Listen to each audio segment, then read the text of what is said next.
Acting और direction का काम अगर मैं करूंगा और उसका वीर सावरकर नाम होगा, तो फिर तो यार इतना बड़ा रिस्क तो लेना पड़ेगा ना यार। हम्म, उससे ज्यादा ऊपर क्या हो सकता है? तो मैंने बड़ी मेहनत करके बनाई। हम लोगों को क्या कहना है क्या नहीं कहना है, देख लो। पिक्चर की क्वालिटी तुमको प्रोपागेंडा पिक्चर वाली लगती है या अच्छी लगती है, आपके ऊपर है यार। मैंने तो बना दी अभी। जी। ਤੁਹਾਡੇ रणदीप जी इससे ਤੁਹਾਡੇ ਤੁਹਾਡੇ हथ च वतन साथियों। जैसा कि मैंने बोला, मैं मन से सिखी हूँ। और मुझे सिखों की हिस्ट्री के बारे में मैंने बहुत पढ़ा है, और बहुत ही जी। कुर्बानियों वाली, बहुत ही रेजिलियंस वाली एक हिस्ट्री है। और इसमें बहुत हीरोज हैं।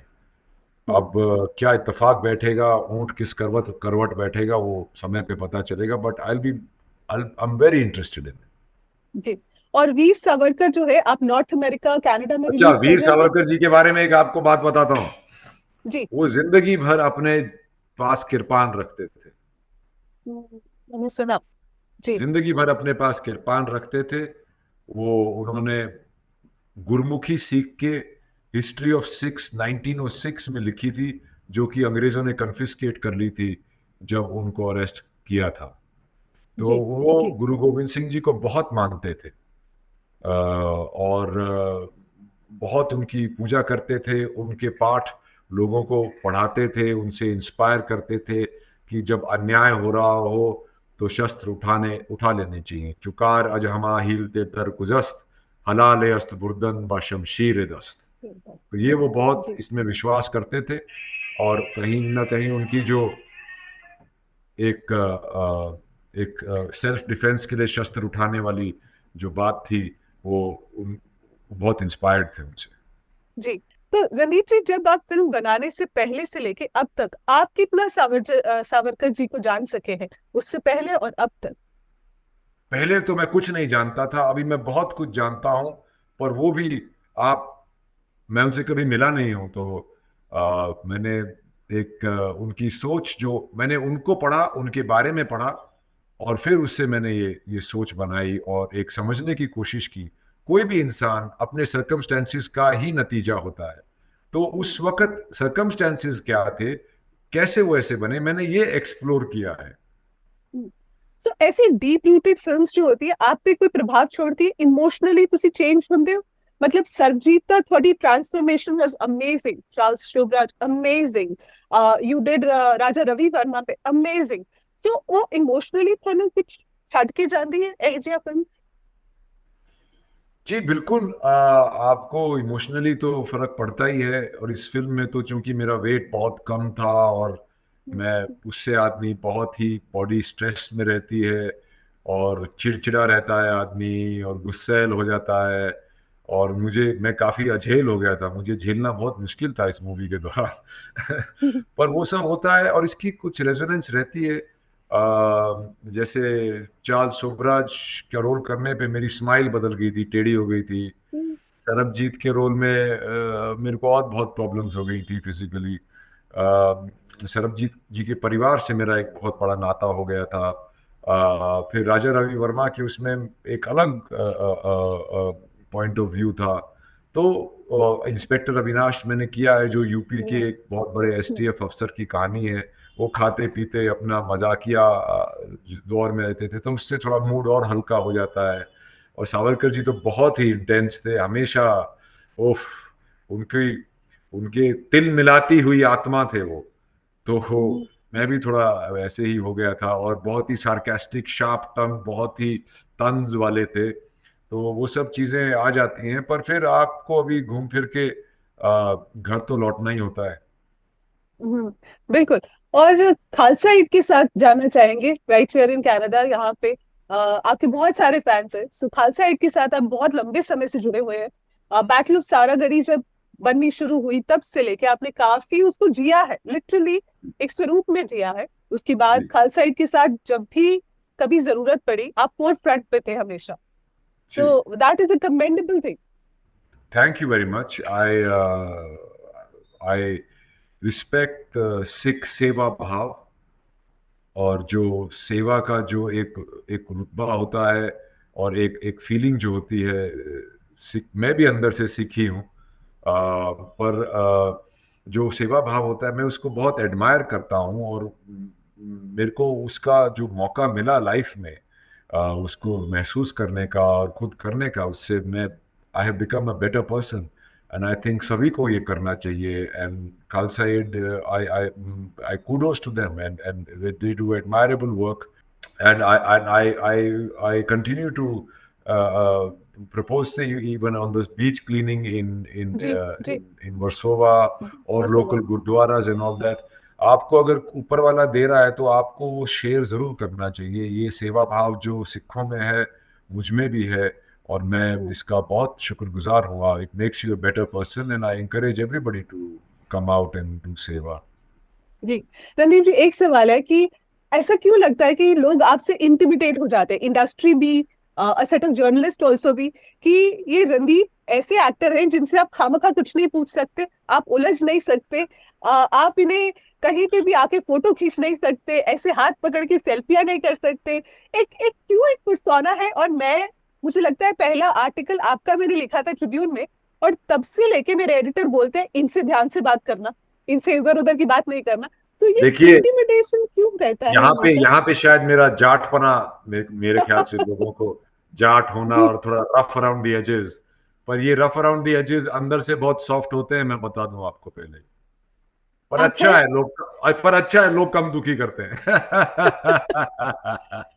Okay, this one little thing I wanted to ask you, has marriage also, आपकी शादी, आजकल जो शादियां चल रही है, oh my God, it's like a display. आप गए, अच्छी सी प्यारी सी एक शादी की, वापस आए, हम लोगों ने देखा, एवरीबॉडी लाइक्ड इट। आपको नहीं लगा कि मैं भी फिल्म फ्रेटर्निटी वाला हूँ, मतलब एक पूरा वैसा होना चाहिए, लैविश, सारी दुनिया पहुंचे?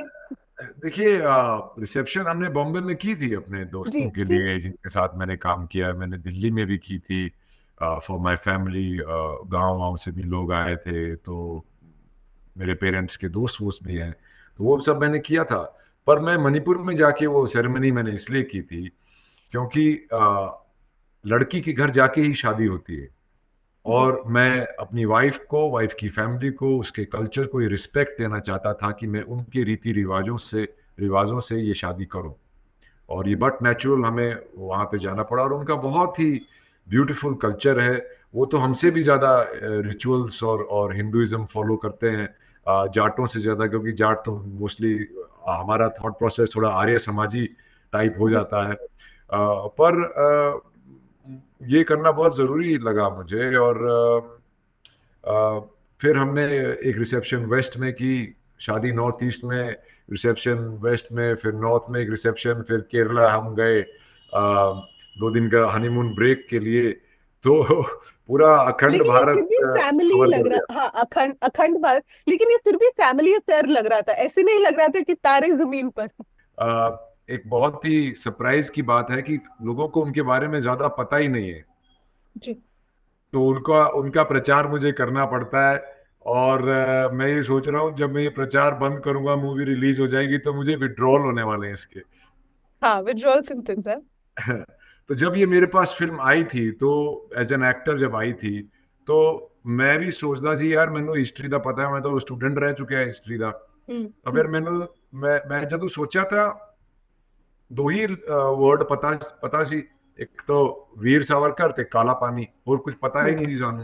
हम्म। तो फिर मैंने इसके अंदर और डीपर रिसर्च करनी शुरू की, और फिर एक सशस्त्र क्रांति जो थी, आर्म्ड रेवोल्यूशन जो था, जिसके बारे में हर एक हिस्ट्री की किताब में सिर्फ एक पैराग्राफ में लिख के कि ये लोग भी थे, इन्होंने कोशिश की और कुछ नहीं हुआ। तो वो चीज़ मुझे बहुत इंट्रीग करी कि अगर सशस्त्र क्रांति वालों ने कुछ किया ही नहीं, तो इतने लोगों को क्यों फांसी लगाई, क्यों जेल भेजा, क्यों हम्म। उनको तोपों से उड़ाया। फिर मैंने जब और पढ़ना शुरू किया, और सावरकर जी की जीवनी में जब मैं पहुंचा, तब मुझे रियलाइज हुआ कि ऐसी ऐसी चीजें हमारे देश में हुई हैं जिसके बारे में हमें पता ही नहीं है।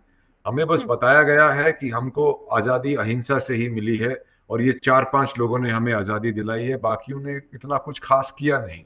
रणदीप जी, जब आप बोलते हो ना कि ये क्योंकि बताया नहीं गया, पढ़ाया नहीं गया, सिखाया भी नहीं गया, तो ये गलती जो है हिस्टोरियंस की भी रही, ये गलती पॉलिटिकल एक एजेंडा भी कह सकते हैं, कि बड़े तरीके के साथ इसको साफ कर दिया गया, चुपचाप से पीछे कर दिया गया। जी जी, क्या होता है ना, जो हिस्ट्री जीतने वाला ही लिखता है।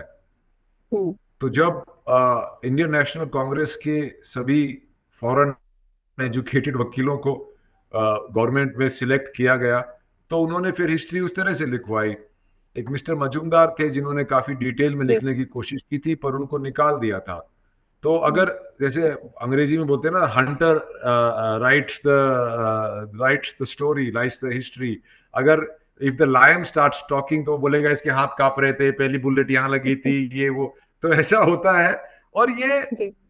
ये हुआ था हमारे देश के साथ कि इंडियन नेशनल कांग्रेस को, जो कि आज की कांग्रेस से अलग है, वो अलग हम्म। कांग्रेस थी। इंडियन नेशनल कांग्रेस ने ही हमें आज़ादी दिलाई है, और यही उसमें भी ये 4-5 लोग हैं जिनका योगदान है, बाकियों को सबको साइड में कर दिया था। ये अन्याय है। हम उनका योगदान मानते हैं, मैं भी उनका योगदान मानता हूँ, हम्म। पर बाकी लोग भी थे। उनको क्यों धुंधला कर दिया, उनकी याद क्यों धुंधला कर दी? ये बिल्कुल अन्याय है। जी। रणदीप जी, एज अ डायरेक्टर आपने लिखा है, आपने डायरेक्ट किया है। हम एक टर्म यूज करते हैं, डायरेक्टोरियल लिबर्टी। जब इंसान कोई रियल लाइफ कैरेक्टर पे क्रिएटिव एक लिबर्टी।